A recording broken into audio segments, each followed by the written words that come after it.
Oh, hey, I was just gonna show you how to drill some rivets.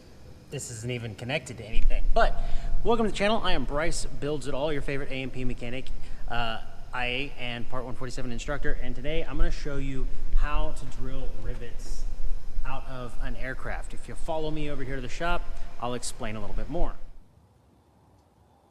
So now, if you've been watching the channel, you know that I have been doing some practical project demonstrations for A&P students working on getting their A&P certificates. And in today's video, in the previous video, not really the previous video, but a while back, I did a video on shooting rivets like a pro, and I will link that kind of right down here somewhere. But anyways, I did a video on shooting rivets like a pro, and today I want to go ahead and film the next part, which is drilling this out. For the purpose of my demonstration, I have two universal rivets and I have two countersunk rivets. And I'm gonna show you the tips and tricks that I've used over the years to get these out without enlarging the holes or without making things worse than they are. So if that interests you, stick around. Now, the first thing is first, before I begin drilling any of these rivets, I need to mark the centers. Now, if you were using a standard universal rivet, there is a very small, let's see if I can show you, there's a very small dimple right in the middle of the rivet, which makes marking it a lot easier.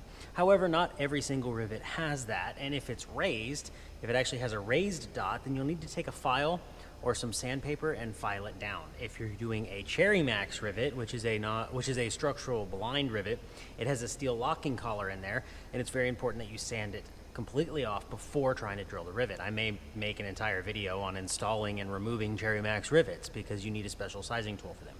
But the first things first, I'm gonna go ahead and mark these. I'm gonna show you a couple different ways to do that. Fortunately, I'm able to set this on the table, but this would work just as well as if I was on the aircraft. So I've got a couple of options. I have this automatic center punch here, which you just push it and it pops. That one didn't, but if you just kind of, this one does not work. Isn't that special? Anyways, if you just push it, it will pop this center of the rivet. But I actually like this one more. This is one of those little sprung ones, because all I have to do is sort of take it right here and just give it a nice little, and that one is marked. And then I can go to the next one and I can mark that one as well. Now, I do genuinely like this one the most. The final option, and the cheapest, is to just take a regular center punch and find the center of this rivet, which might be kind of hard with the light that's in this hanger. Find the center of this rivet and then take a very small hammer and just, and the one mistake that I see my students making with this is they absolutely wail on it with this hammer, and you don't need to. You notice this is a very small hammer. It only takes a little bit of a, to mark it, and I'll see my students hitting it really, really hard, and when that starts to do, it starts to make a bowl out of your project. Or if you're doing it on the aircraft, it really starts to bend these holes in where the rivets are, and you start kind of making more damage than you want to. So I'm gonna go ahead and mark this last one right here. The only problem with countersunks is that the countersunk set has a tendency to beat the hole sort of out of the rivet, so it's a lot harder to find. But there you go. These are all marked, so I'm not gonna clamp them in the vise and move to the next step. Now, make sure you're using a pair of safety glasses for this next portion. Here I have a bucking bar and I have a center punch, and this is gonna come in handy very later, because like I said, I'm really trying not to tear up either of these holes. So I'm gonna show you the one trick that has helped me more than anything else. I'm gonna take my drill motor, and this one actually happens to be from the Yard Store. No, they don't sponsor the channel. The Yard Store sells all kinds of sheet metal equipment and tools. They're excellent, they're really high quality. So anyways, but you'll notice I can take the chuck and I can rotate it in my hands. And this is a lot easier than doing this.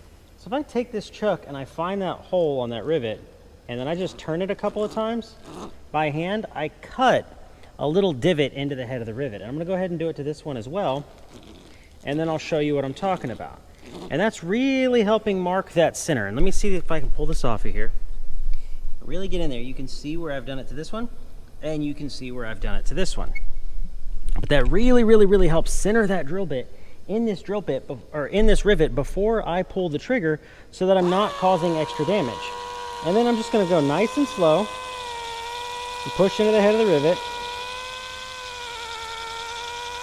And sometimes if it gets a little out of line, you just gotta, walk it back over to the head of the drill bit. But you'll notice I stopped. Whoop.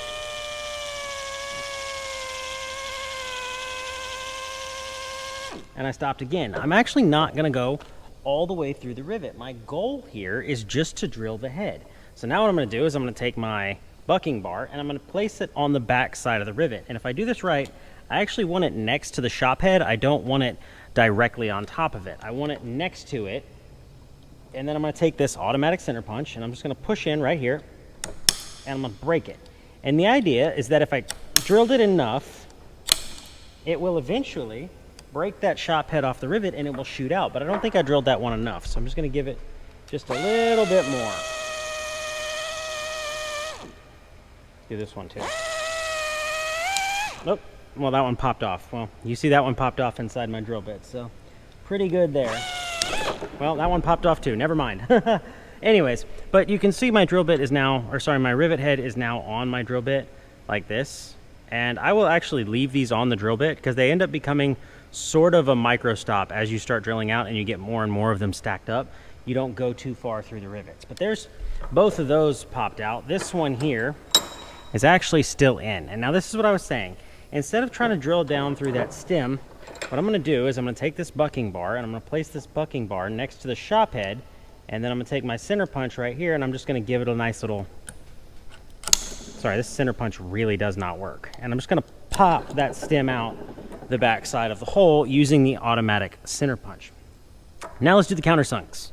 And now, so you know you didn't mess up the hole, if I take my universal rivet here that I just drilled off, you can still see the shank of that rivet and it goes all the way around and you can see the drill bit kind of going right in the middle because the rivet actually swells inside the hole as well as on the shop head. So if you do this right, you can drill right through the center of the rivet without hitting the walls of the sheet metal, so without enlarging this hole any bigger. But now I'm going to do the same exact thing for these countersunks. I'm just going to take my drill bit and give it a couple of turns on that one. I'm going to give it a couple of turns on this one.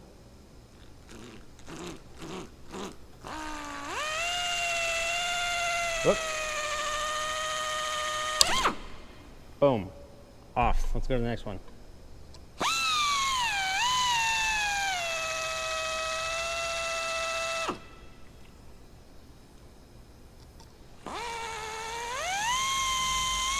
Now, last trick I'll show you. If you've done this right, you can also take your hand on the back of your drill and just punch it like that, and it'll come out the other side. And these are all just tricks I've used on the aircraft in the past, I should say. So there you go, everybody. These rivets are drilled out. Now, on a real aircraft, which this is the tail of a Cessna 150, on a real aircraft, maybe I was drilling out these row of rivets here. It's very, very crucial that you select the right size drill bit and that you take your time.